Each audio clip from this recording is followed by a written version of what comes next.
क्या आपको पता है पोर्नहब पर डेली 100 मिलियन से ज्यादा यूजर्स विजिट करते हैं। 2023 में पोर्नहब पर 42 बिलियन से ज्यादा का ट्रैफिक रिपोर्ट किया गया। और शायद आपको ये जान के हैरानी होगी उसमें इंडियन ट्रैफिक टॉप 3 की लिस्ट में है। और आपको शायद ये भी नहीं पता होगा कि 95% ऑफ द पोर्न इंडस्ट्री को सिर्फ एक बंदा कंट्रोल करता है, जिसका नाम है फेबियन थाइमन।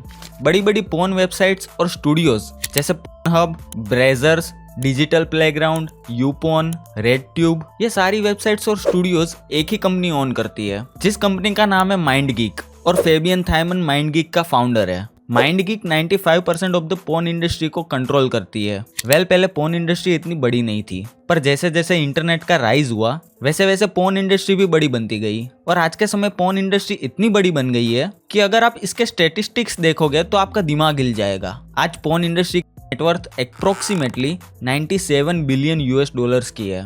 अगर हम एक्स वीडियोस की बात करें जो आज के समय टॉप पोर्न वेबसाइट्स में से एक है और जो माइंडगीक के अंडर आती है, उस पर साल का करीब 3 बिलियन से ज्यादा का ट्रैफिक जाता है। और अगर हम पोर्नहब की बात करें तो आपको पता है पोर्नहब पर सबसे ज्यादा सर्च किया जाने वाला टर्म क्या होगा? हेंटाई। माइंडगीक कंपनी ने 2021 में 460 मिलियन US$ का रेवेन्यू किया था। और अगर हम ओवरऑल एडल्ट फिल्म इंडस्ट्री के इनसाइट्स देखें तो एक कांस्टेंट नंबर है 28,000।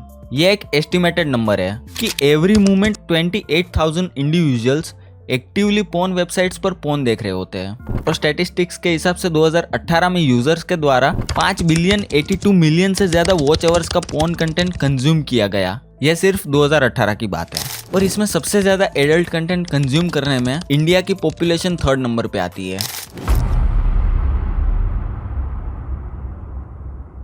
पोर्न वीडियोस देखना आज के समय में काफी नॉर्मल चीज हो चुकी है। और जो वीडियोस देखने में इतने अच्छे लगते हैं, पर क्या आपको इन वीडियोस की बिहाइंड द सीन्स वाली रियलिटी का पता है? कैसे उन फीमेल पोर्न एक्टर्स को एक्सप्लॉइट किया जाता है, कैसे उनको अनकंफर्टेबल और अनसेफ कंडीशंस पर परफॉर्म और शूट करने के लिए मजबूर किया जाता है। और कुछ डायरेक्टर्स और प्रोड्यूसर्स इनको यहाँ तक एक्सप्लॉइट करते हैं कि आप सोच भी नहीं सकते। प्लस फॉल्स प्रोमिसेस, लालच देके या मैनिपुलेट करके कैसे इन फीमेल पोर्न स्टार्स से शूट वगैरह करवाए जाते हैं। और ये इशू आज पोर्न इंडस्ट्री में सबसे ज्यादा रिपोर्ट किया जाने वाला इशू है।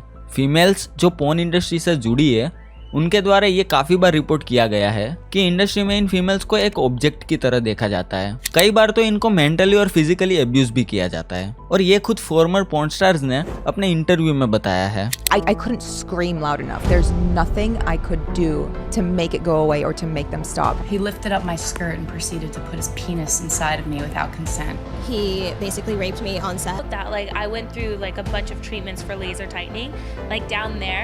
This is somebody who is having to endure for hours on end. It's extremely painful. It was kind of like the more you beat me up, the more you slap my face, the more violent you are to me. Like maybe I deserve this. और perform करने के constant pressure में इनको body pain, mental issues और feeling of shame जैसे issues face करने पड़ते हैं। I think it kicks in mostly when I go out in public. The stares I get, I feel like people can see through my clothes and it brings me deep shame. It makes me feel like I lost all right to my privacy, which I did because I'm one Google search away. Yeah.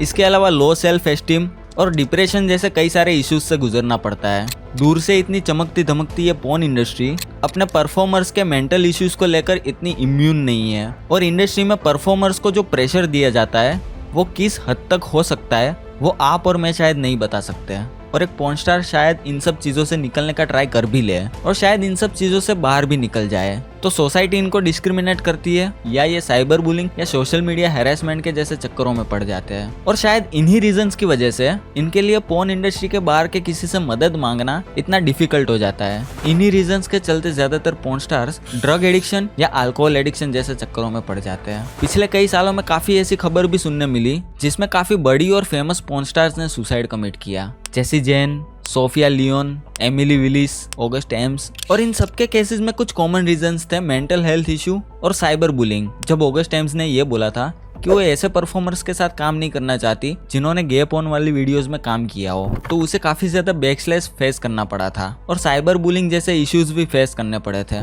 धीरे धीरे वो mental health issue से सफर करने लगी और ultimately इन सब reasons के चलते she made a decision to suicide.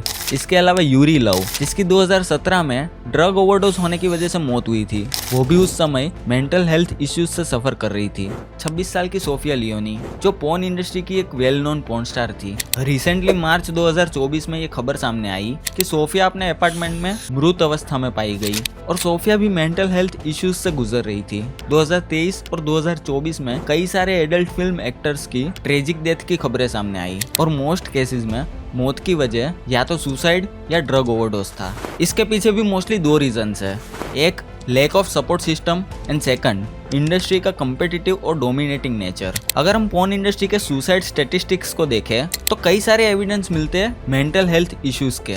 Journal of sex research में पब्लिश हुई एक स्टडी के हिसाब से एडल्ट एंटरटेनमेंट इंडस्ट्री में जो परफॉर्मर्स है उनमें बाकी जनरल पॉपुलेशन के कंपैरिजन में high levels of depression, anxiety और स्ट्रेस पाया जाता है। इसके अलावा कई सारे फॉर्मर पोर्न स्टार्स के भी आपको इंटरव्यूज देखने को मिल जाएंगे जिसमें उन्होंने अपने एक्सपीरियंसेस, चैलेंजेस और पर्सपेक्टिव्स को लेकर बात करी हो। I actually didn't know that I had been trafficked until I was told by another girl I was working with in porn that what had happened to me was sex trafficking.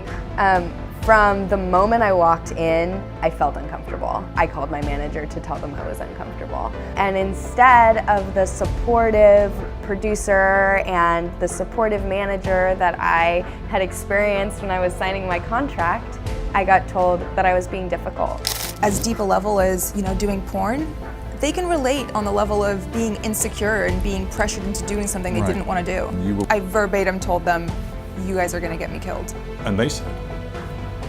They just laughed.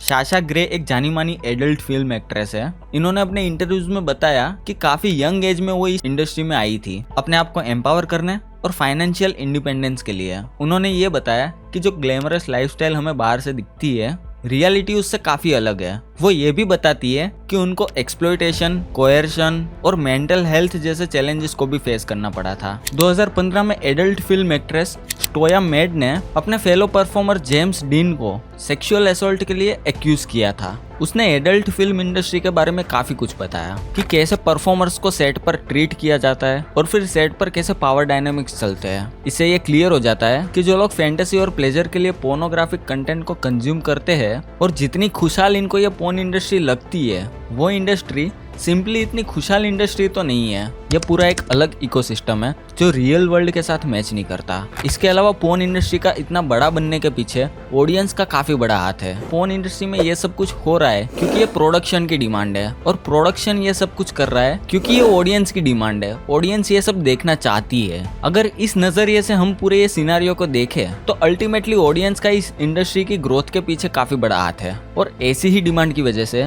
इस industry में human trafficking और child abuse जैसी criminal activities भी involve होती हुई दिखाई देती है। ये वीडियो मैंने सिर्फ अवेयरनेस के लिए बनाया था कि पोर्न कंटेंट कंज्यूम करने वाली वर्ल्ड की 3rd लार्जेस्ट पॉपुलेशन को ये पता चले कि जो कंटेंट दिखने में इतना अच्छा लगता है उसके पीछे की सच्चाई क्या है। और काफी लोग ऐसे भी है जो इस इंडस्ट्री में इन्वॉल्व होना चाहते हैं, इस इंडस्ट्री में जाना चाहते हैं, उनको भी पता चले कि वो इस इंडस्ट्री के बारे में जो सोचते हैं असल में ऐसा बिल्कुल नहीं है। आप भी कमेंट करके मुझे अपनी राय बता सकते हैं और चैनल को सब्सक्राइब भी कर देना। Thank you so much for watching.